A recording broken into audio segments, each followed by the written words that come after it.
is your usual suspect. Welcome back to yet another live broadcast on your favorite football updates channel. It's good to be back. Apologies. We've had our earlier broadcast cancelled because it went on for 2 minutes without an audio. So I thought, why not have a restart? After all, not many of you are joined yet. So just having our audios tested, I think everything is fine on that front. So yeah, like I was saying earlier on, I wish to send my sincere appreciation to Nichifan. Hi LFC, how are you doing, my brother? Good to have you back on the broadcast. How has been your day? Are you getting much better than you were yesterday? I hope that's the case. LFC here, the Liverpool addict was, had an illness to sort of contend with. But we hope you're okay. We hope you're doing okay. In as far as this evening is concerned. Like I said, a part of our conversation, we'll discuss Tottenham, where Danny Levy has stepped down. Still headaches, but no tummy ache. Okay. Keep yourself well hydrated, and maybe the headache will, subside as time goes on. I'm not one to quickly ingest medicine every time I feel a headache. So that's why, I'd rather, you keep it simple maybe. What happened to Daniel Levy? Particularly, I'm still trying to find out, but I know he stepped down. He has stepped down as the Tottenham chairman. Apologies, I'm trying to fix something on one of my devices. Something isn't right, so something isn't right. But yeah, he stepped down, so much to the jubilation of some Tottenham fans. I do not know particularly why they are jubilating, but my good guess is that it's because of what has happened at the club over the last couple of years.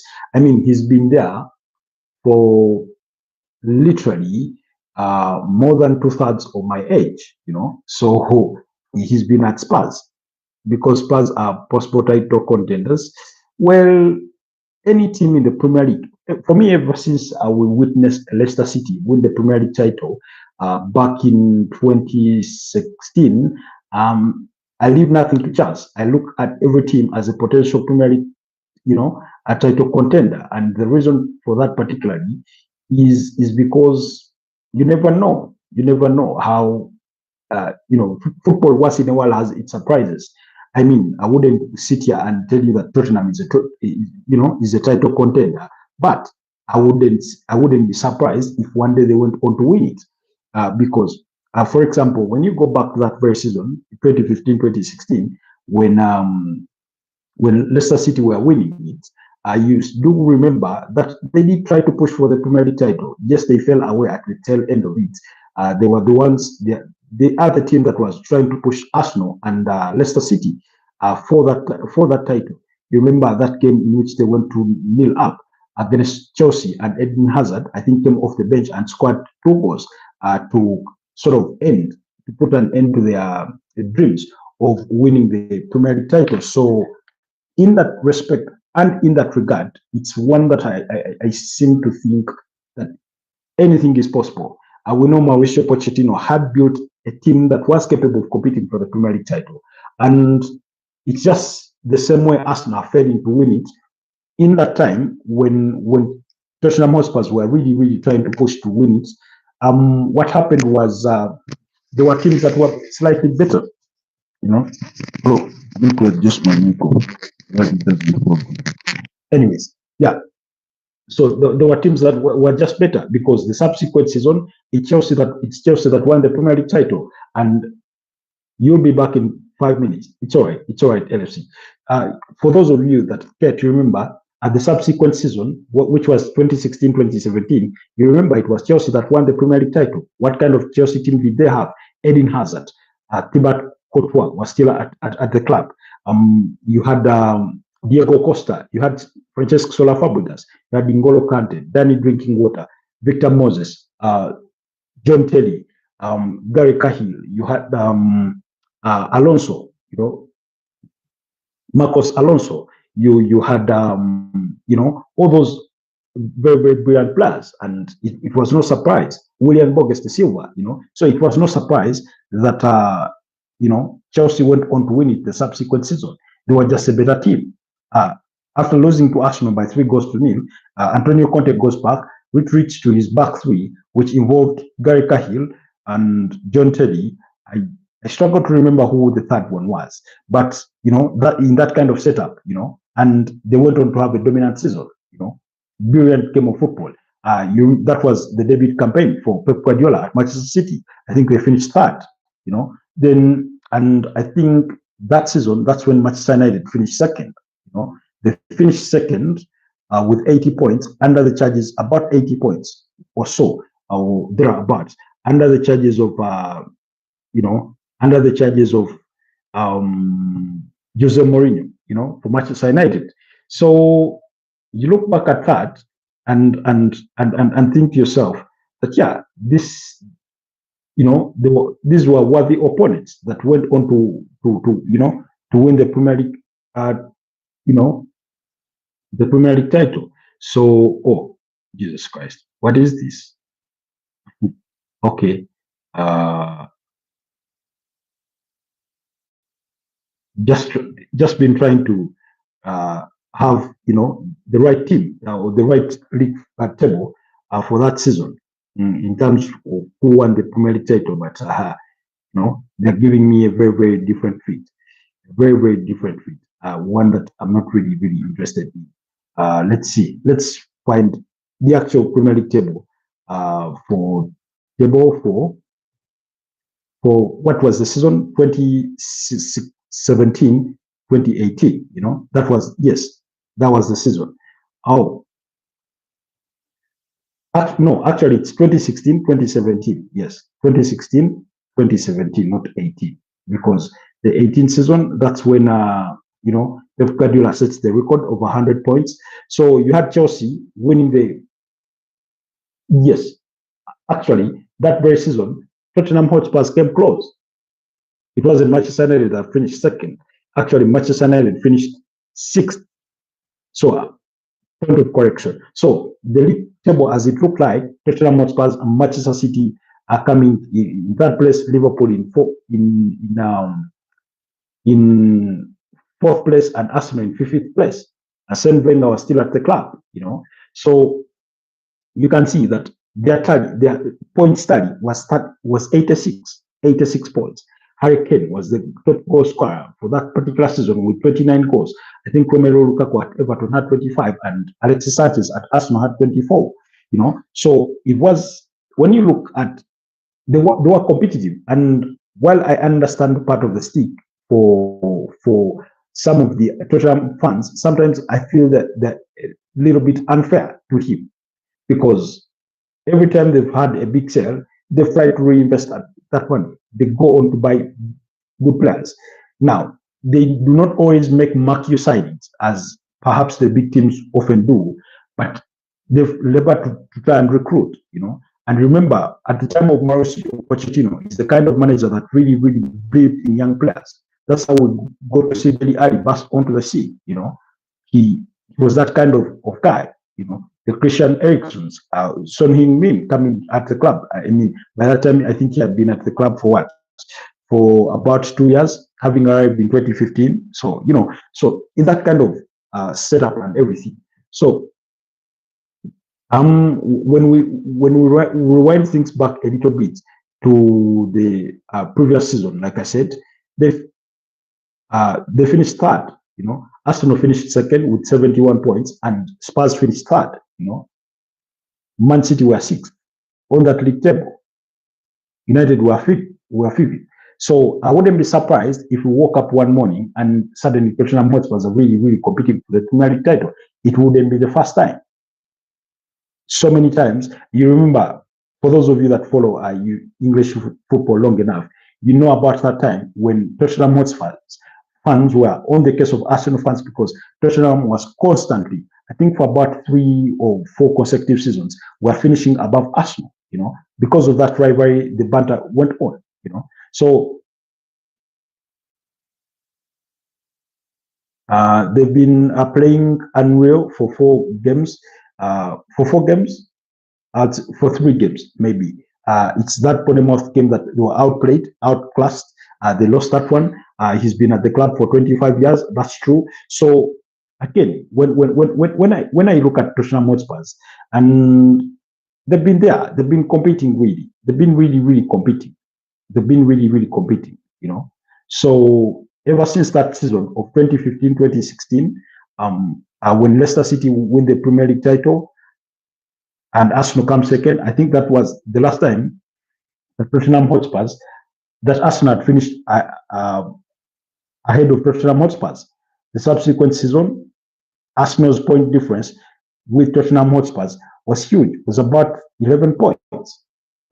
Was huge because Tottenham finished second at 86 points. With 86 points last season, you would have won the Premier League title. You would have won the Premier League title because Liverpool won it with 84 points. With 86 points, this 2023-2024 campaign, you would have finished third because Arsenal had 89 and Manchester City had 92.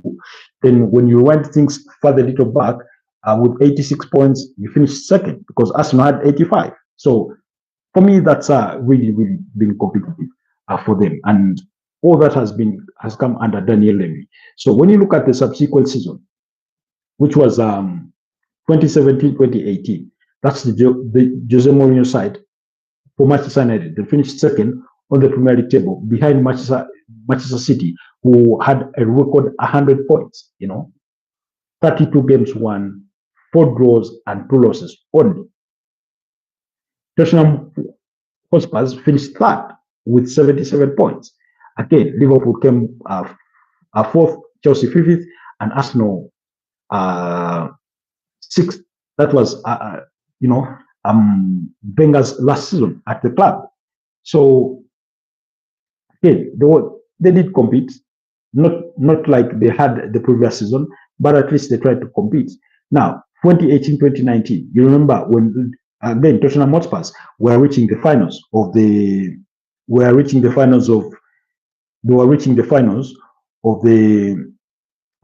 Champions League and lost out to Liverpool by 2-0. Those goals scored by Mo Salah. No, yes, I think Mo Salah. Was it Sadio Mane and Divock Origi? Because Divock Origi was one of the goal scorers on that day. For the UEFA Champions League final, and that was more like the climax of that project for Mauricio Pochettino. And going into the subsequent season, yes, it was Mo Salah and Divock Origi that scored in that game. So that was the climax, sort of in a way, of that project. Now, it needed a reinvigoration. They needed to add in more players a bit. And while majority of the players were still good, they needed to pump in some fresh legs to help them compete the subsequent season. And all this was under the stewardship of Daniel Levy. Now, of course, by that time, by the 2018-2019 in the Premier League, they further regressed because they finished fourth with 71 points. Nonetheless, they had still qualified for the UEFA Champions League to go back again.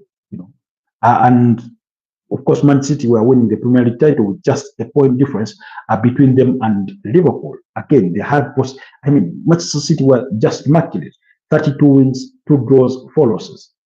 While Liverpool had only 1 loss that campaign. And for majority of Liverpool fans, it's one of the seasons they look back on, as well as the season of 2020-2021, because the point difference was just 1, and they think to themselves, that was so close, because in any other season, 97 points wins your Premier League title. That's what it could afford you.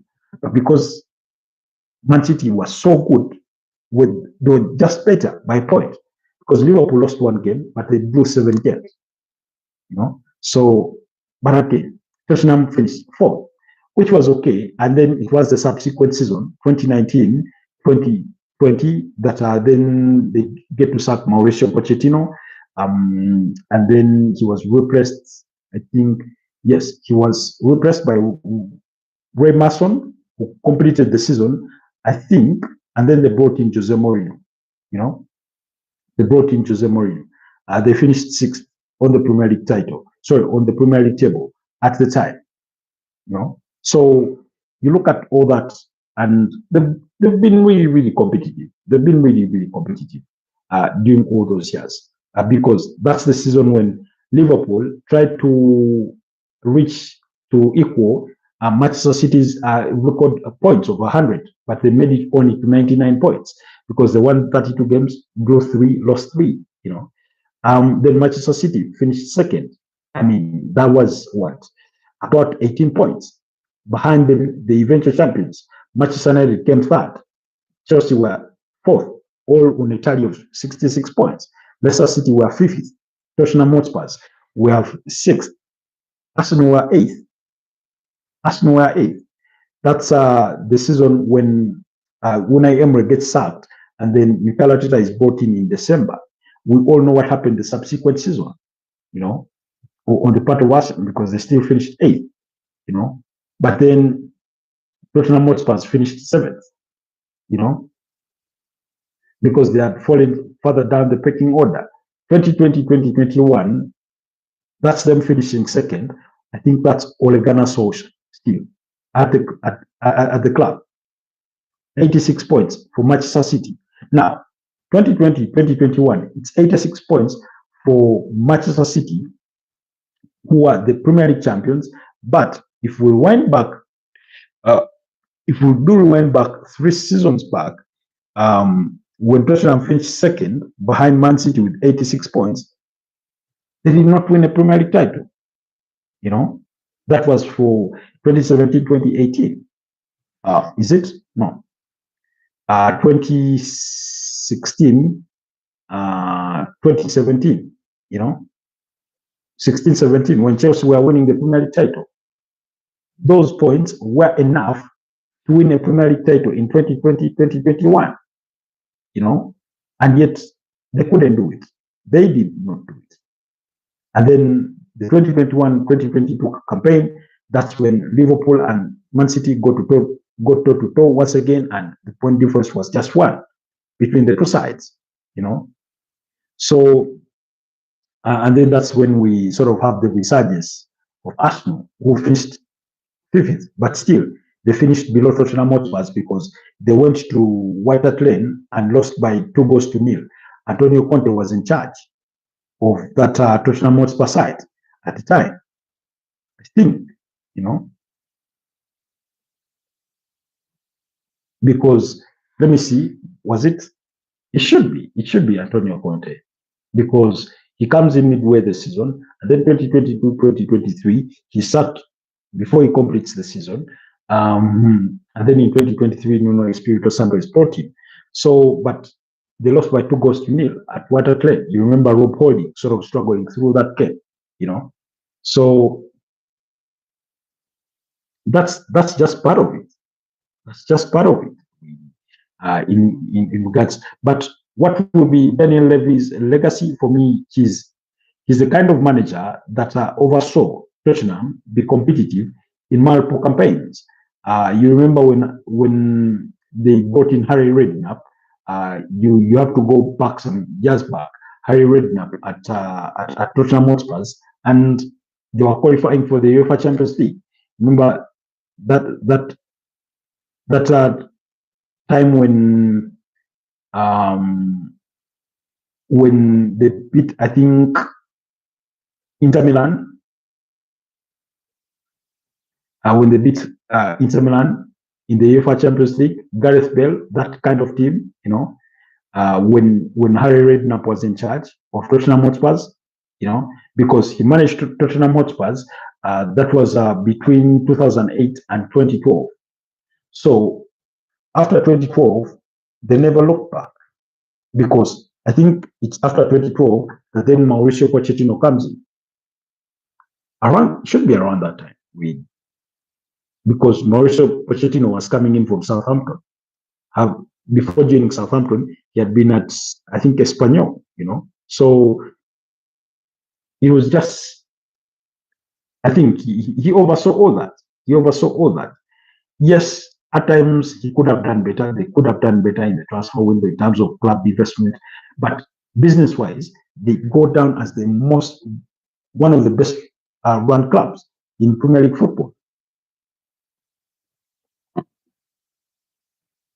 When it comes to managing finances, when it comes to being in the good books of finances, they do make the money because they have he did something to do with wage caps, and no matter how big a star he thought he was signing, that's why they didn't sign so many. There's always a wage ceiling within Tottenham, so you do not have a majority of their players, on very very high wages. So really, for me, I look at it that way. In that regard, I think he's been a very very good servant for the club.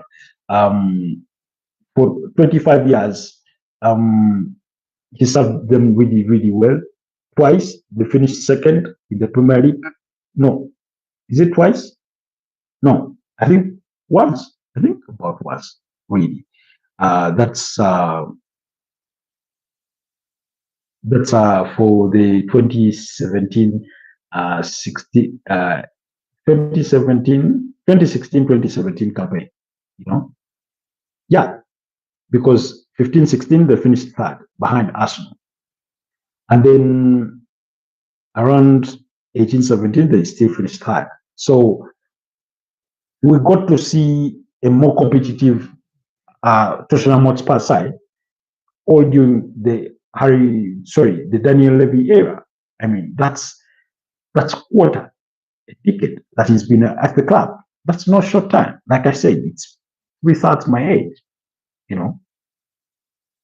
And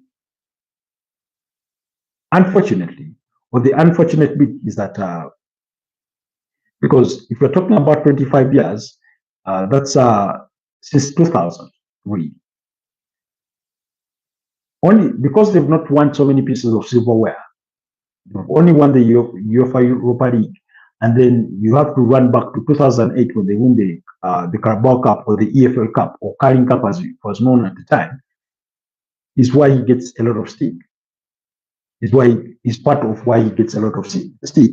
But look what he's managed to do for them. They built a new stadium, a state-of-the-art stadium, one of the biggest stadiums, if not possibly maybe the third biggest in the UK. That's after Old Trafford and Wembley, possibly. Built a new stadium. They managed the team really, really well. They've always sold players expressively.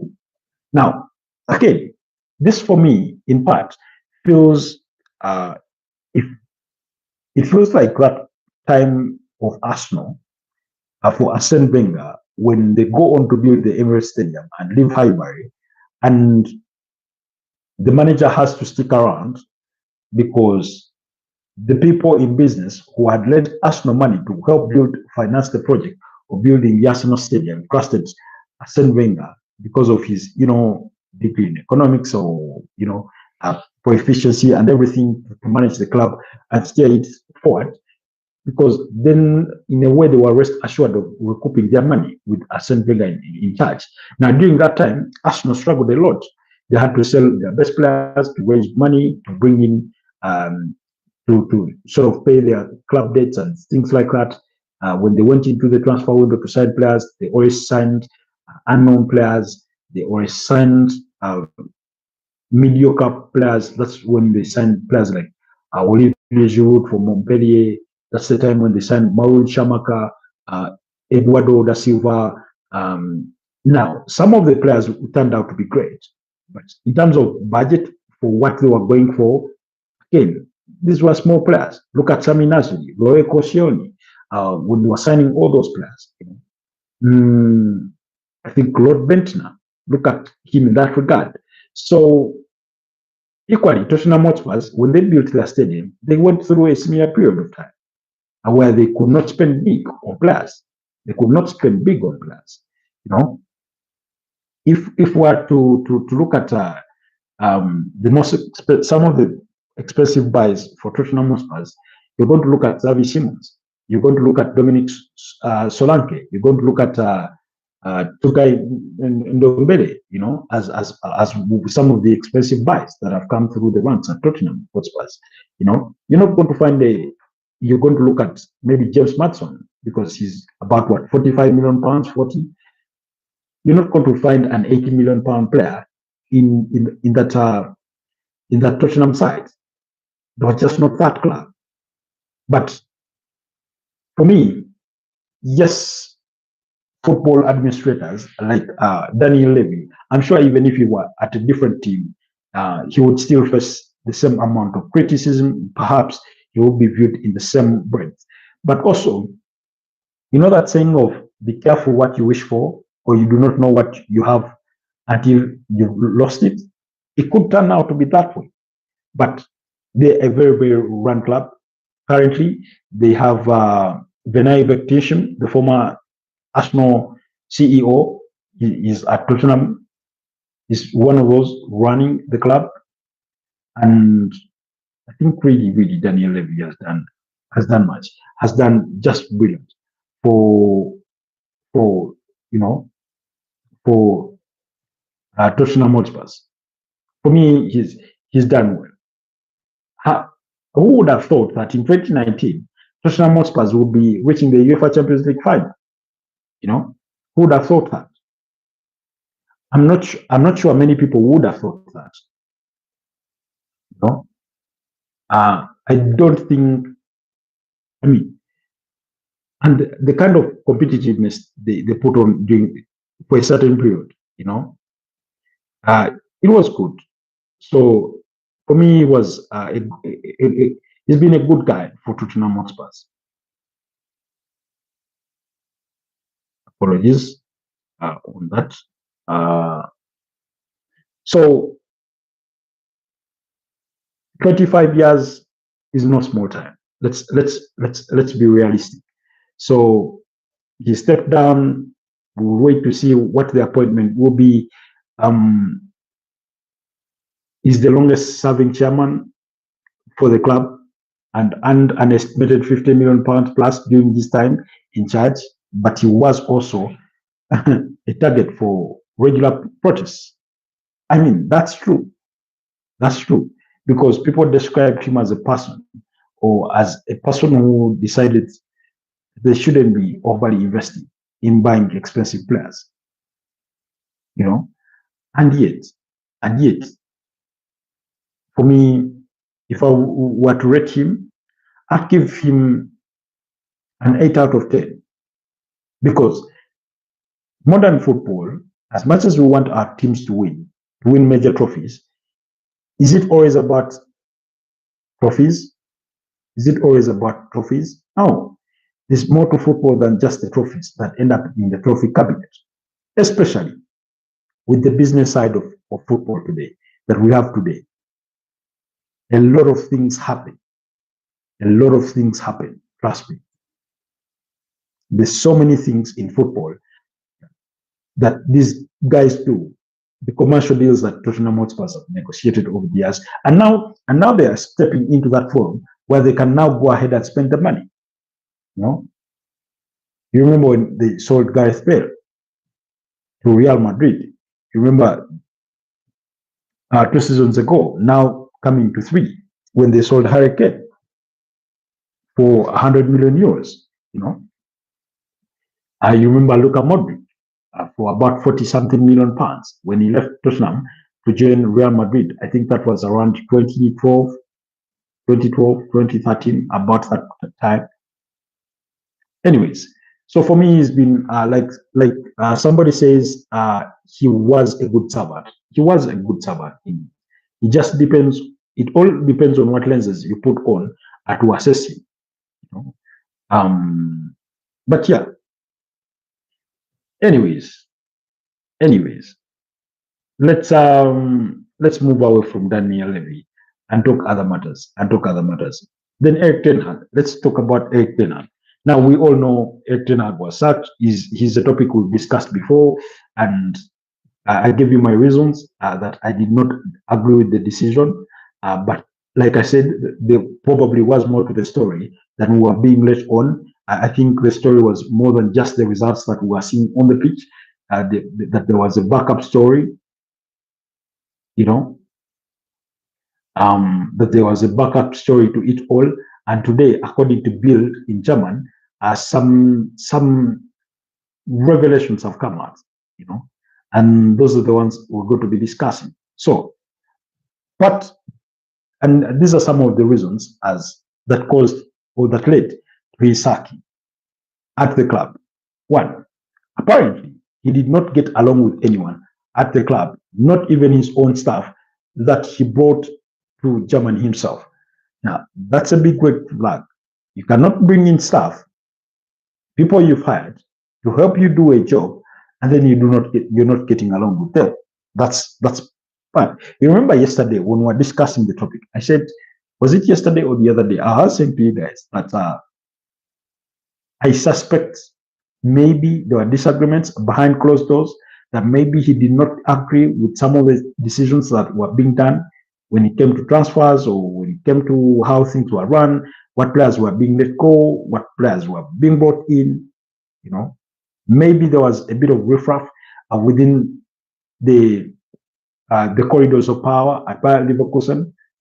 Apparently, he interfered with the planning and only proposed players from his own agency. Now, how true that is, I do not know. I mean, that's odd if you're only proposing players from your agency. But anyway, which wouldn't be bad in modern day football, because one, a manager at a club does not work alone. He has a technical director or a sporting director or a head of football, sometimes all those three, you know. For example, Tim Lewis at Arsenal, I think he's been elevated to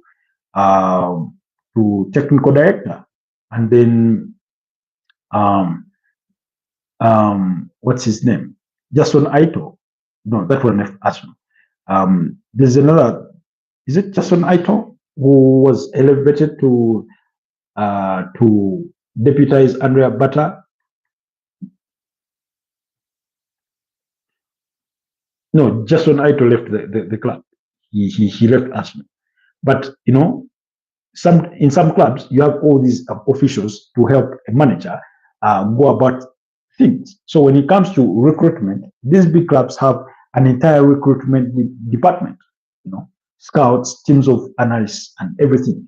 So when a manager recommends a player, he's a player that they scrutinize before a decision is made, because as we all know, these are kind of decisions have a financial attachment to them. That yes, you want to sign Anthony, but it's going to cost us 50 million euros. Can we afford it? One. If yes, is he the player that we really, really need? You know, that kind of thing. So it's not like if you did suggest players that they did not come under scrutiny. So, but anyways, it is being reported that he was suggesting players from his own agency or the agency that represents him. Then players did not understand why doing push-ups was just as important as bowler. Now, for me, I mean, this should be no excuse to sack a manager. Doing push-ups, I mean, we do remember some of these things coming out when he was at Manchester United. Apparently, some players were complaining that they were being overworked in training and things like that. Cut the crap. If the manager thinks that he needs to drill you in training, he's going to do that, because at the end of the day, he expects you to deliver when a match day comes. It's just preparation. If you fail to prepare, you're preparing to fail. It's just that simple. You know, that's how you should be looking at it. So look at it that way. Look at it that way. And then the other reason is apparently players did not, the atmosphere within the club was extremely cold. Now, I understand this particularly because, one, they lost the previous boss, Xabi Alonso. They've lost a whole host of players, a bunch of players, like we listed them the other time, some of whom included Jeremy Frimpong, Brian Vitz, Granit Xhaka, Jonathan Tah, Hincapié, and others. Literally, they lost half their squad. So the players that remain are bound not to feel so much at ease because a lot has been lost. a lot has been lost. It's just what it is, you know. So for that part, I do understand. Then the players had no idea what they had to do during matches. This is no, I don't want to believe this. I do not want. What do you mean players do not know what to do during match days? Even if you hire a manager who has no system or style of play, I mean, you're a professional player. You can't tell me you do not know what to do. What? If you're a defender, you don't know how to defend. If you're a goal scorer, you do not know how to put the ball in the back of the net. If you're a midfielder, you do not know what your role is. Some of the things in football are basic. What managers, for example, Jose Mourinho once said, I'm not going to teach Cristiano Ronaldo how to control a ball, how to strike the ball, how to make a pass. No, what I teach my players is to play as a team. That's the role of a manager. Teach your players to play as a team, not to play as a bunch of, individual stars and things like that. That's your role. And that's when then certain patterns of play come in and systems, But football in its natural sense is no brainer. If you're right back, you're right back. If you're left back, you're left back. If you're center back, you're center back. You know what your role is. If you're goalkeeper, you know what your role is. If you're midfielders, you know who the holding midfielder is. You know who the 8 is. You know who the attacking midfielder is, or the creative, and everything like that. The rest is semantics. So I do not want to believe this nonsense of our players had no idea what they had to do during matches. Now, I would understand is for example, if a manager tells you to play in a certain kind of way or system, and then suddenly 10 minutes later he's changing, and then 15 minutes later he's changing things again. That I would understand. It can confuse players. Or if you keep giving them contrasting rules or instructions, that I can understand. But in terms of being on the pitch and getting to play, no. Then the club wanted apparently to sack him much earlier, but believe they took too long. Much earlier? What would have been earlier before the season started? Like I said the other day, that Ten Hag's sacking is an indictment to the Bayer Leverkusen officials. They failed at their work because Ten Hag in this case is not a failure. He has not failed Bayer Leverkusen. Bayer Leverkusen have failed themselves. They went for the wrong candidate. That's just as simple as it is. If you go and buy, let's say, a TV remote, if you go and buy it, and let's say you're buying a replacement, and you get home, and that TV remote is not working, whose fault is it? You, the buyer. Because if you are buying a universal remote, you ought to have tested it with, a couple of devices while at the point of buying it. So if you get home and it's not working, that's your fault. If you buy a car and it does not serve the purpose for which you bought it, it's your fault. You didn't do your background work. You didn't do your pre-purchase inspection, maybe. You didn't do the homework. You did not plan well. So this is what I would say about, Bayer Leverkusen. He is now considered the worst coach in the club history. Well, they can say that, but that's on them. That's on them. They sought him and they gave him the job. So at the end of the day, it is what it is. It is what it is. But just know it does not look pretty. It does not look pretty. So anyways, so that's what's happening. Daniel Levy has left the club, has left Tottenham Hotspur after 25 years. That sort of, things are starting to come out about Ten Hag from Bayer Leverkusen. Then today we did hear reports that today, as reading some reports, some rumors that apparently Arsenal's Bukayo Saka could be back before or in time for the Nottingham Forest game. I mean, while that in itself would be good news, I do not think Arsenal should be rushing him, not even for the Manchester City game. That's why Arsenal went out and spent and committed themselves to paying £52 million, 48 in guaranteed fees, and 4 in expected add-ons to buy Noni Madueke from Chelsea, because he is capable of being a good backup for Bukayo Saka. They just need to trust that they do have a good player on their hands that can do the job. That while pound for pound, he's not the same as Bukayo Saka, that Bukayo Saka is a much better player.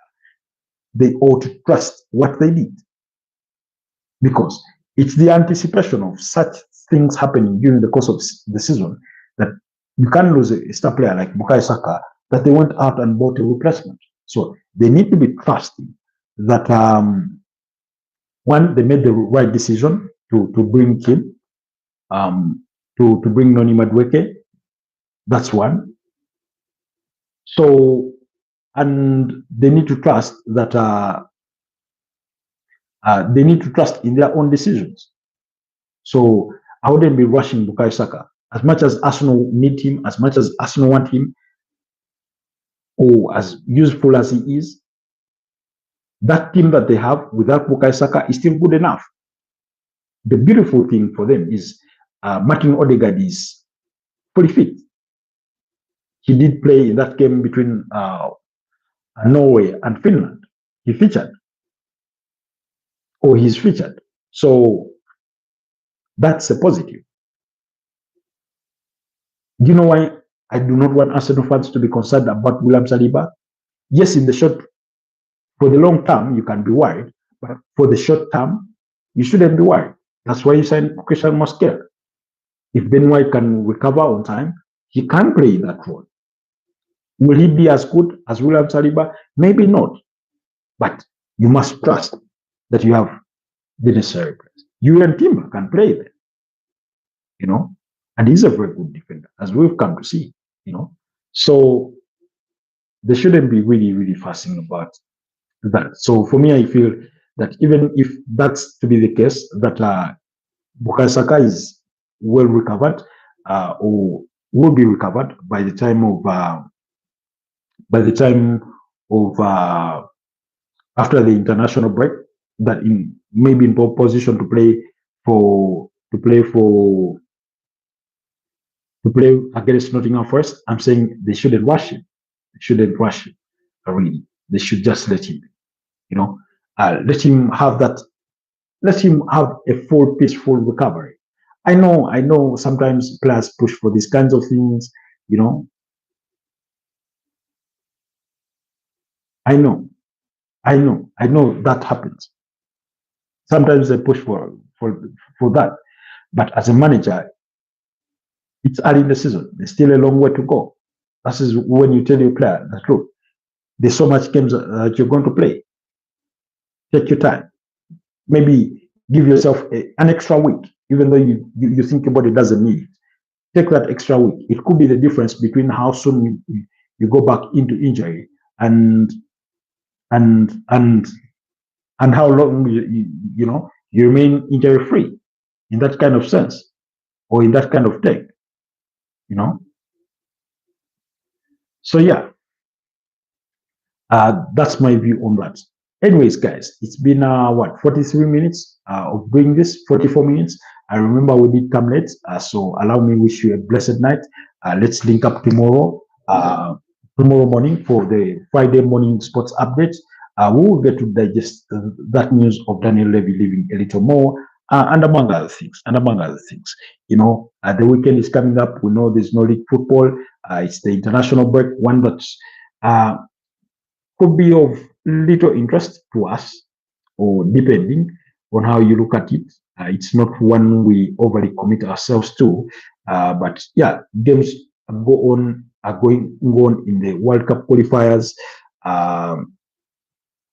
In predominantly for some, it's in the European qualifiers and things like that. So, but yeah, for example, today you had Northern Ireland beat up Luxembourg by 3-1. Slovakia beat up against Germany by 2-0. Now that's a surprise result. I mean, Yes, I understand Germany did not have uh, their best team out there because I can see they had Angelo Stiller, they had Joshua Kimmich in that midfield, Leon Goretzka ahead of them, Sagina Bre, Planwitz, Nick Boltmed, Antonio Rudiger, Jonathan Tah. I mean, that's a team good enough. Oliver Bowman, the goalkeeper, as a goalkeeper, you know, but they still lost. It's Slovakia, for goodness sake, you're Germany. Anyways, Georgia beat up against, lost to Turkey by 3 goals to 2. Or Turkey, Bulgaria lost to Spain by 3 goals to 0.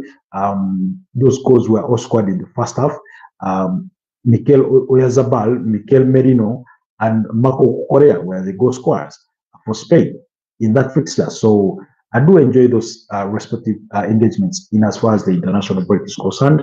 Like I said, the UEFA qualifications first round is what is ongoing. World Cup qualifiers are there. So remember, the World Cup is coming next summer in 2026. Like I keep reminding you guys, in December, we are having the Africa Cup of Nations. So expect that to get underway. We know we know teams, teams have already been assigned groups.